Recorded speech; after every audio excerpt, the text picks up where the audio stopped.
This is not a stand-up comedy, but a sit-down tragedy. And since the topic tonight is a house of lies, I wanted to talk about a tragedy whose main character was a very good liar, and I'm talking about Oedipus Rex. You know, the famous tragedy everybody's read, and if you haven't, don't worry, because I will recite it for you tonight. For real. And I encourage you, anyone, if you doubt this is serious and this is real, please, I want to see those iPhones.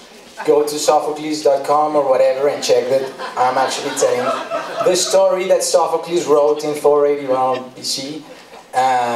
Yeah, and check out that I'm saying this word by word, line by line. So, the story of Oedipus, yeah, the tragedy of Oedipus, because that's the worst thing that can happen to a human being.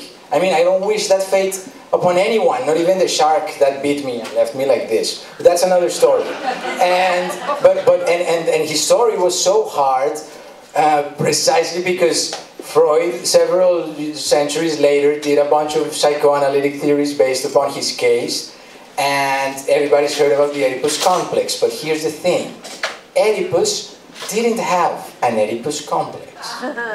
Oedipus was Oedipus, you know, he was just himself. And the things, the tragedies that he had to feel, the tragedy, I mean, you know what Oedipus did? He actually slept with his mom. I mean, he had sex with his own mother. No, and that wasn't the problem. The problem was running into his dad the next day.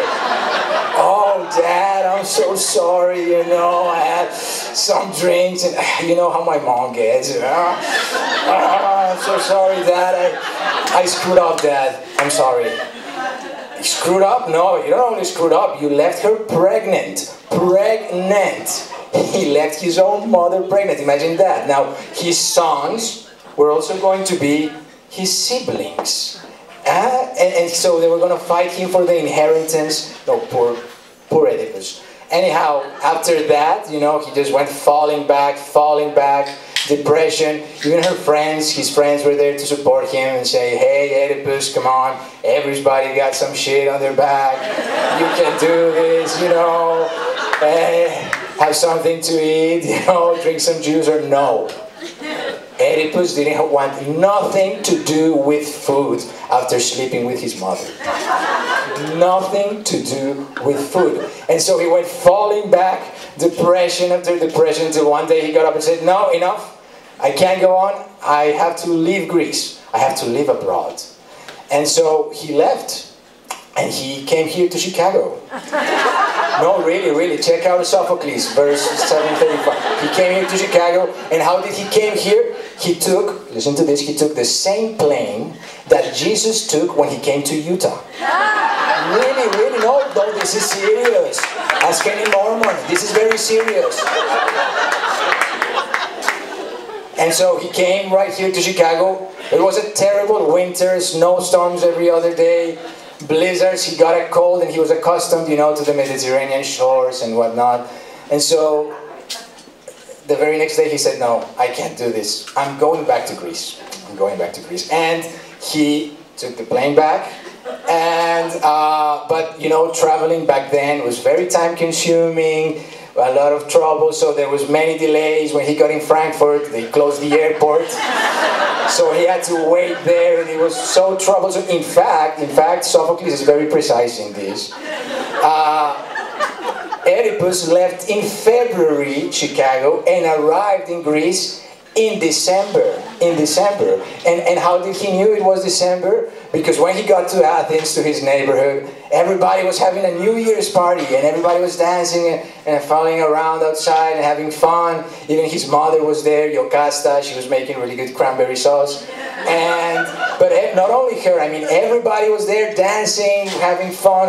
Everybody forgotten about Oedipus. How quickly do we forget, right? And but not only Yocasta, it was Aphrodite, Helen of Troy. They just made peace, you know, and the war they went through, and they just made peace. Who else? Antigone, Sappho, you know, a lot of them, and they were all the Greek ladies, my goodness, they were absolutely beautiful, you know, exquisitely dressed with the anklets, the bracelet, everything, and they were also like profound and witty, and the men too, you know. And so, because why? Because the Greeks were not like us. The ancient Greeks were not like us, where the philosophers don't participate in the nightclubs. No, no. In the Greeks, everybody participated in the hardcore party. Everybody. Especially the philosophers, especially. So there amongst the party, the dancing, the humping, everything, we can see Plato and Aristotle discussing, oh, that we have general ideas, no, we should trust our senses, yeah, blah, blah, blah. Really deep stuff, philosophy, but in the party, within the party, yeah. And they kept going. Sophocles also mentions Hercules, remember Hercules? He was at the park, making pull-ups and push-ups, you know, getting ripped, everything for the summer. And he was there, pushing pull-up, yeah. And, but he actually started inventing the same sports they play today at the Olympics. He was inventing it right there in the park. And all this to say that the Greeks were extremely smart, they're extremely significant in the lives we live now. They developed the ideas by which we still live, like democracy and such, but they were not only super smart, no, they were always very friendly and very kind. And so they every New Year's, they invited people from other books.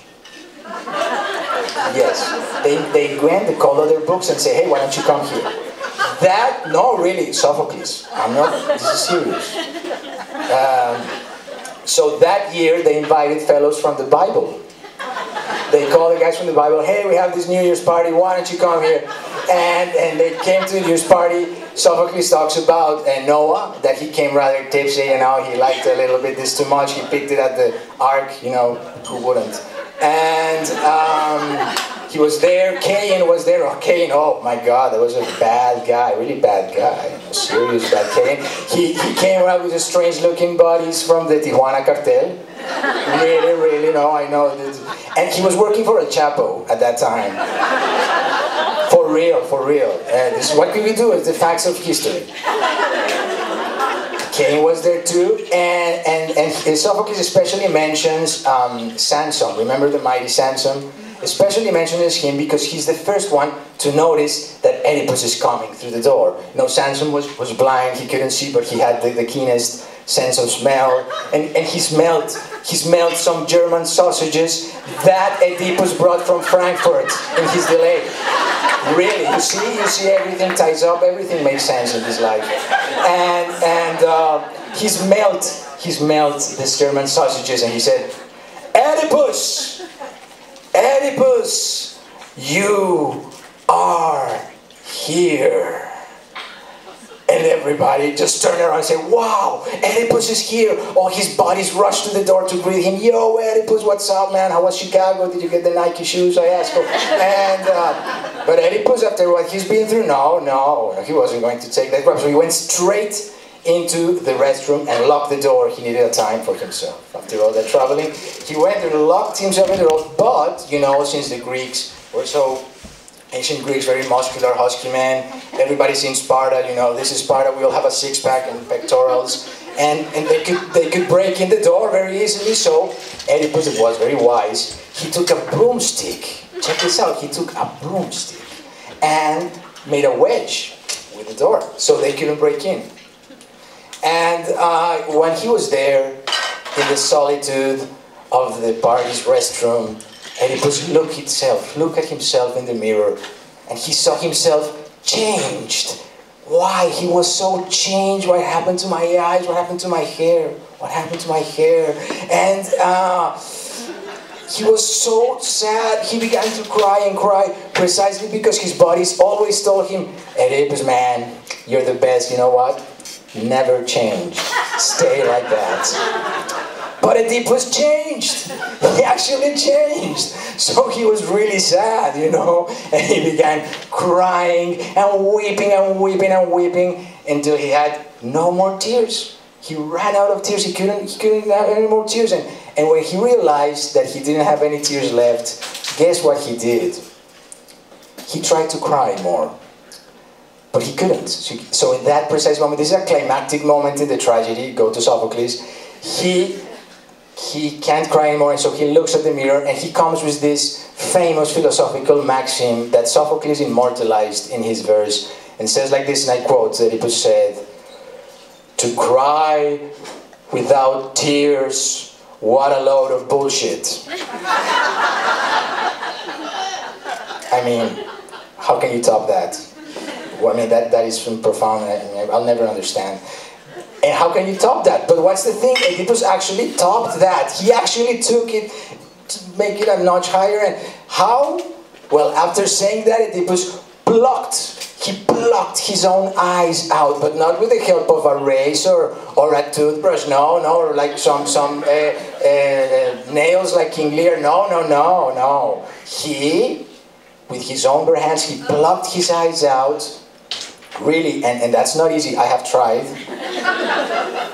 I've tried several times, and I tell you, it's not easy. And in fact, I encourage you all tonight, when you get home before going to bed, go yourself and try. Just put your hand here and go and ploop and try, and you start here, and like you get here, and you simply can't. And why? I can tell you why. I know this after many a night studying ancient literature. I'll tell you why. Because when you're going to take your eyes out, right? You're like this, I'm going to take my eyes out, and you get here and you start and plop, the eyelids close. The eyelids close, so you just can't do this. You just can't. And that's why we have eyelids, in fact, so we don't take our eyes out, biological thing. But Oedipus, no, Oedipus was a brave man, brave hero. He plucked his eyes out, but he left the eyelids. He left the eyelids because aesthetics, ancient Greeks were all about aesthetics and the form, the shape of things. And so he plucked his eyes out, cleaned a little bit the blood, because it's not nice to leave a mess, and left the restroom, couldn't see a thing, and thus he gave an end to the famous tragedy and the story I told you tonight. Thank you.